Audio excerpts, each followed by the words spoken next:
Morning, everybody. Morning. Hopefully, the sermon will provide you with half the energy that you just experienced from those three ladies singing.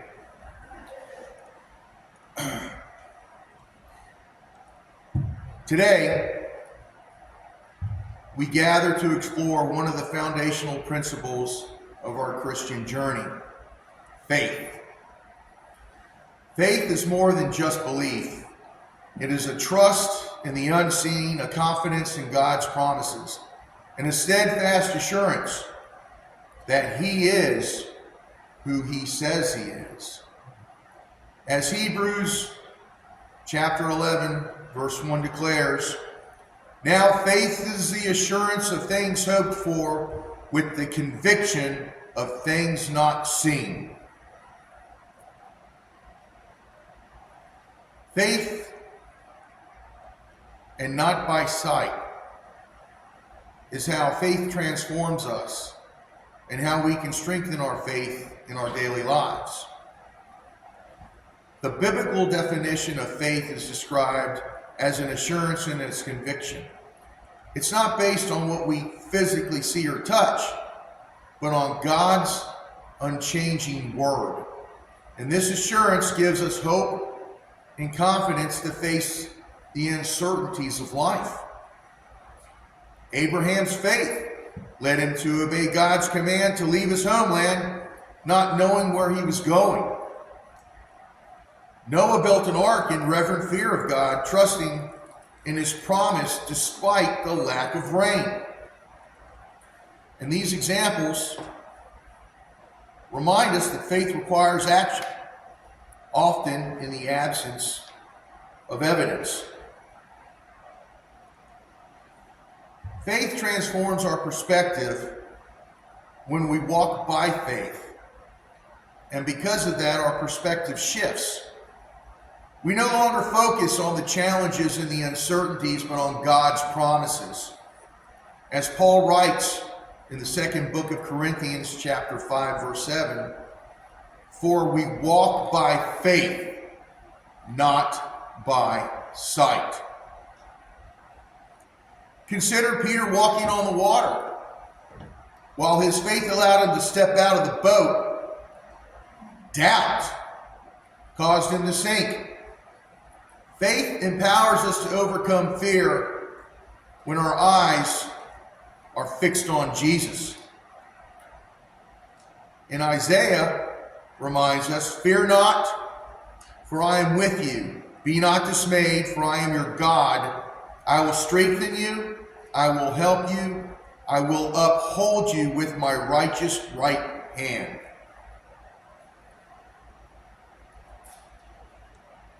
Faith allows us to grow spiritually through trials and challenges, and because of those, our faith is refined.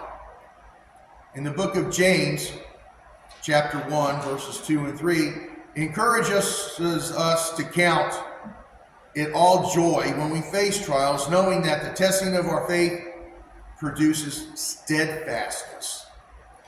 Faith grows stronger as we trust God through difficulties. Oh, isn't that a truth? How many times have we experienced something we just didn't understand, we didn't know, and we just gave it to God because we trusted that God knew better. God would take it. There were times that worry would consume me.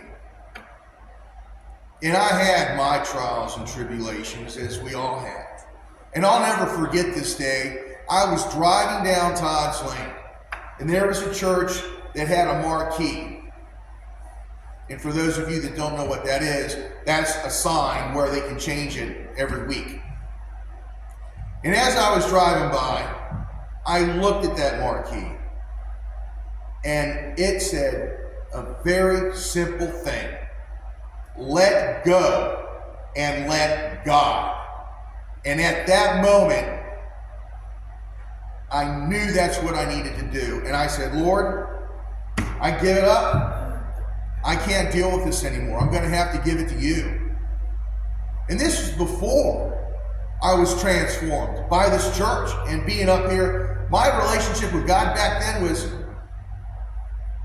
I hate to say this, I thought it was better, but knowing what I know now and what I've experienced, it was more of an acquaintance. When I needed him, he was important. Other than that, no big deal. I was my own person. But at that moment, he could have said, you know something? Not happening. It's your problem, not mine. You're stuck with it. But he didn't do that. He accepted it and said, you know, I'll take this. I will. And hopefully you'll learn and you'll become closer to me. And that was 25 years ago. We're not doomed. Faith gets us through those times. And the challenges that we face, if we trust in God, brings us closer to him. I know it's crazy. It's like water and oil don't mix. But that works. And it all is based on our faith in God. Because without it, we're walking blind.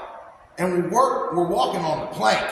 And one false step, you're done. It's like the movie Indiana Jones. In the Last Crusade, when he's standing there, and all he sees is the cavern. And he knows he's got to cross this cavern.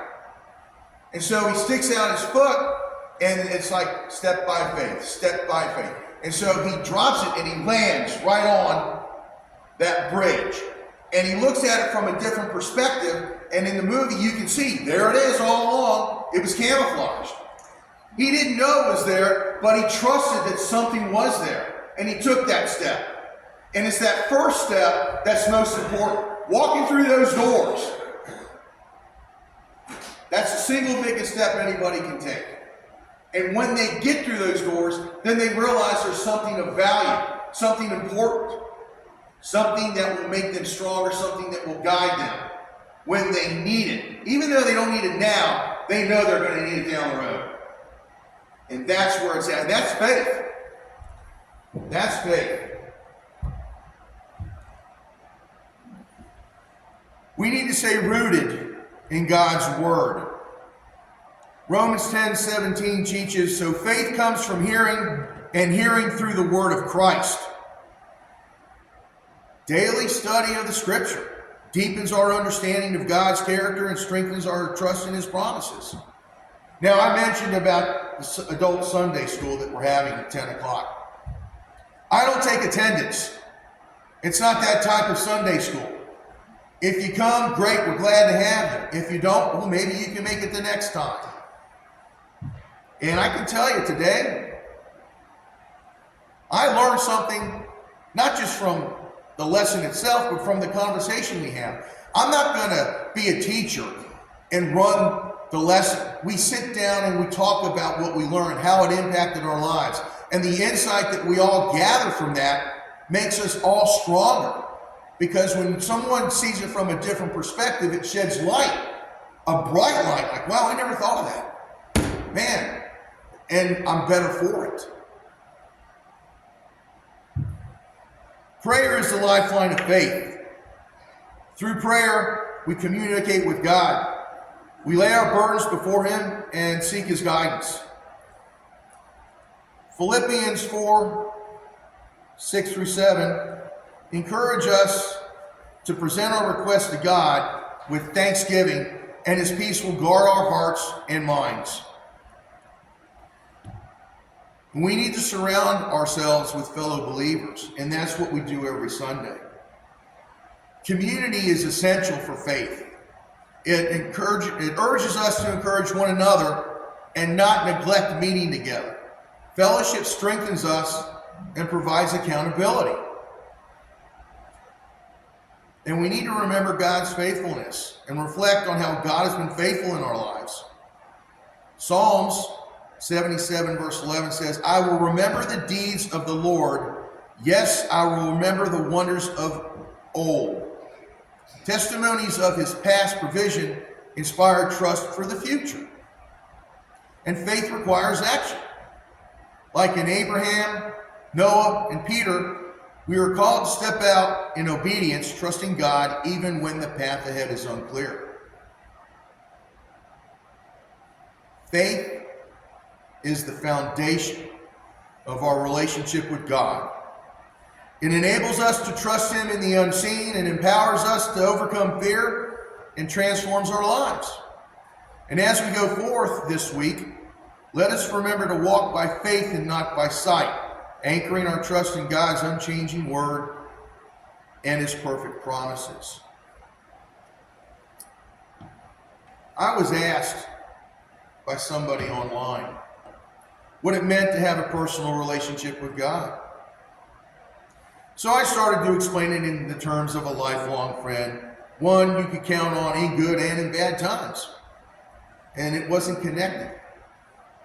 And so I thought, okay, because it's all about perspective. So I explained it this way. I said, well, imagine you're wanting to invest your money. And you do the research, and by learning more, you realize that there are various types of investment vehicles: stocks, bonds, mutual funds, ETFs, and others. AKA reading the Bible, knowing more. You decide to invest in a company that pays a quarterly dividend. It's a sign that the company is solvent financially, and it rewards the investors by the dividend. As the investment begins to grow, you become more knowledgeable about it and are very pleased with the investment. Hence, you are becoming more self-aware of your relationship with God. And eventually, you have enough shares that the dividends can outpurchase more shares, and it's an autopilot investment. Your relationship with God is now a part of you and who you have become. And because of it, you're more confident, you don't worry, and you try to show more forgiveness and kindness. Then the time eventually comes when you're going to cash in the investment and live a life that your sacrifices have guaranteed. Your relationship with God and acting on His behalf provides you with the ticket, if you will, to paradise. And once I explained it that way, from that perspective, that person understood. They realized just how important it was to have a relationship with God. But to have that, you have to have faith. Faith is critical because without it, when the hard times happen, we fall back. Faith is like having God's hands hold you when you feel like falling, and trusting and believing what you don't see, but what you know to be true is that His presence is with you. All we have to do is accept it, acknowledge it, and walk stronger and with more confidence, knowing that He's walking with us. It's so simple. It is so simple. And so many people refuse to accept it. That baffles me. Why would you not want something like that in your life? Are you ignorant? Are you defiant? And most times it's because people refuse to want that because they have to admit that they're wrong. They have to admit their sins. And they don't want to do that. They think by running and hiding from it, it's no longer an option. That's what the devil wants you to think. He wants to build that wall. And the only thing we need to do to break that wall is to have faith and trust in God. That's the one thing He doesn't want. And it's that simple. The difficult part is accepting that and believing that, because the crap that we see going on in the world makes us wonder sometimes, well, is my faith strong enough? And there it is. There's the crack in our Christian armor, and the devil's like, I got it in. I'm going to plant that seed. I'm going to let it grow, and I'm going to watch. And when we think that way, we just need to say, you know something? No, I'm not going to do that. I'm not going to let it happen. I'm going to trust God. And guess what? That armor no longer has a weakness. It just came back. The devil got burned. pulled his hand away. Said, I'm not messing with this person right now. They're not fallible just yet. I'm going to give it some time. And that time, your faith strengthens. You keep focused on God, you pray, you do kind acts, and it's like meeting somebody new, and you realize you've got a connection, and you build on that, and the next thing you know, you're best friends. And it doesn't matter if you're miles apart or right with each other. It's like, we're great. I don't need you to be with me to know that I know you're there. And sadly, not everybody gets that. How do they get that? Well, it could be by our example. It could be by our communication with them. Get them to change their perspective. Get them to look in a different way. It's like this person I spoke with. And I was like, thank you. Thank you for asking me that, because now I have another way of explaining this to other people that might not get it. They might think it's beyond them. Put it in a manner that they can understand. And I hope, I hope it works. Once again, our job is to plant the seed. God does the rest.